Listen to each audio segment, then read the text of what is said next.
యెషయా 23-24 అధ్యాయాలు. మొదటిగా 23వ అధ్యాయము. తూరుని గూర్చిన దేవోక్తి. తర్షీషు ఓడలారా అంగలార్చుడి, తూరు పాడైపోయెను, ఇల్లైనను లేదు, ప్రవేశ మార్గమైనను లేదు. కిత్తీయుల దేశం నుండి ఆ సంగతి వారికి వెల్లడి చేయబడిను. సముద్ర తీరవాసులారా అంగలార్చుడి, సముద్రము దాటుచుండు సీదోను వర్తకులు తమ సరుకులతో నిన్ను నింపిరి. షీహోరు నది ధాన్యము, నైలు నది పంట సముద్రము మీద నీలోనికి తేబడుచుండెను. తూరు వలన జనములకు లాభము వచ్చెను. సీదోను సిగ్గుపడుము, సముద్ర దుర్గము మాట్లాడుచున్నది. నేను ప్రసవవేదన పడిన దానను, పిల్లలు కనని దానను, యవ్వనస్తులను పోషింపని దానను, కన్యకలను పెంచని దానను.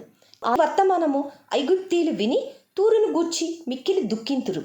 తర్షీషునకు వెళ్ళుడి, సముద్ర తీర వాసులారా అంగలార్చుడి. నీకు సంతోషము కలుగజేసిన పట్టణమిదేనా?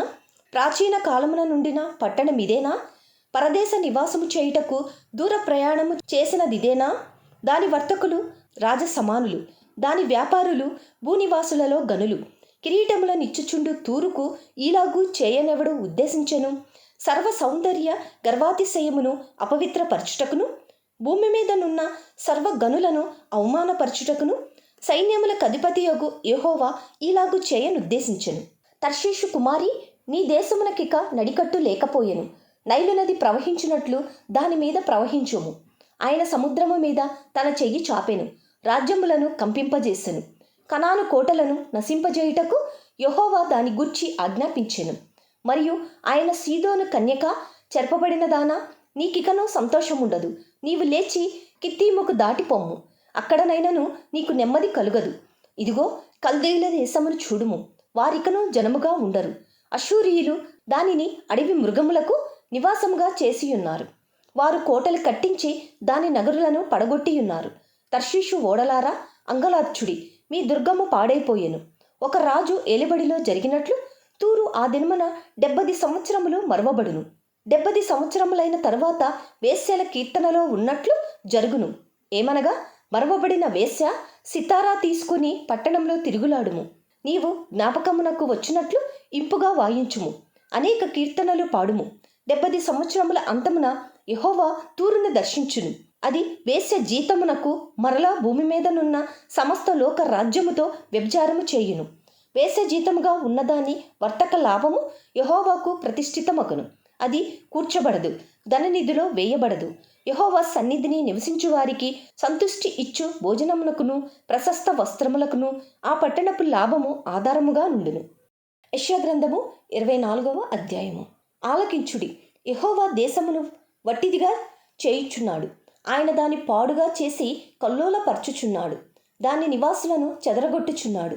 ప్రజలకు కలిగినట్టు యాజకులకు కలుగును, దాసులకు కలిగినట్లు యజమానులకు కలుగును, దాసీలకు కలిగినట్లు వారి యజమానురాండ్రకు కలుగును.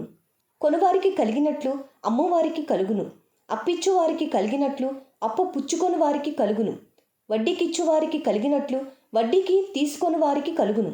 దేశము కేవలము వట్టిదిగా చేయబడును, అది కేవలము కొల్ల సొమ్మగును. యెహోవా ఇలాగూ సెలవిచ్చి ఉన్నాడు. దేశము వ్యాకులము చేత వాడిపోవుచున్నది, లోకము దుఃఖము చేత క్షీణించిపోవుచున్నది. భూజనులలో గొప్పవారు క్షీణించిపోవుచున్నారు. లోక నివాసులు ధర్మశాసనములను అతిక్రమించి ఉన్నారు. కట్టడను మార్చి నిత్య నిబంధనను మీరి ఉన్నారు. దాని నివాసుల చేత లోకము అపవిత్రమాయెను. శాపము దేశమును నాశనము చేయుచున్నది. దాని నివాసులు శిక్షకు పాత్రులైరి. దేశ నివాసులు కాలిపోయిరి. శేషించిన మనుష్యులు కొద్దిగానే ఉన్నారు. క్రొత్త ద్రాక్షరసము అంగలార్చుచున్నది, ద్రాక్షవల్లి క్షీణించుచున్నది. సంతోష హృదయులందరూ నిట్టూర్పు విడుచుచున్నారు. తంబురల సంతోషనాదము నిలిచిపోయెను, ఉల్లసించు వారి ధ్వని మానిపోయెను. సితారాల ఇంపైన శబ్దము నిలిచిపోయెను. పాటలు పాడుచు మనుష్యులు ద్రాక్షరసము త్రాగరు. పానము చేయవారికి మద్యము చేదాయెను. నిరాకారమైన పట్టణము నిర్మూలము చేయబడెను. ఎవడునూ ప్రవేశింపకుండా ప్రతి ఇల్లు మూయబడి ఉన్నది. ద్రాక్షరసము లేదని పొలములలో జనులు కేకలు వేయుచున్నారు. సంతోషమంతయు అస్తమించెను. దేశములో ఆనందము లేదు. పట్టణములో పాడు మాత్రము శేషించెను. గుమ్మములు విరగొట్టబడిను.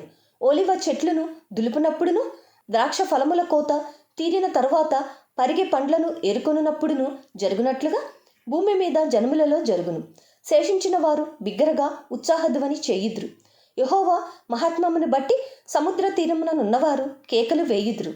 అందును బట్టి తూర్పు దిశనున్న వారలారా యెహోవాను గనపరచుడి. సముద్ర ద్వీపవాసులారా ఇశ్రాయేలు దేవుడైన యెహోవా నామమును గనపరచుడి.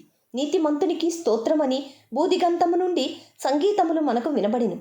అప్పుడు నేను, అయ్యో నాకు శ్రమ, నేను చెడిపోతిని. మోసము చేయువారు మోసము చేయుదురు, మోసము చేయువారు బహుగా మోసము చేయుదురు.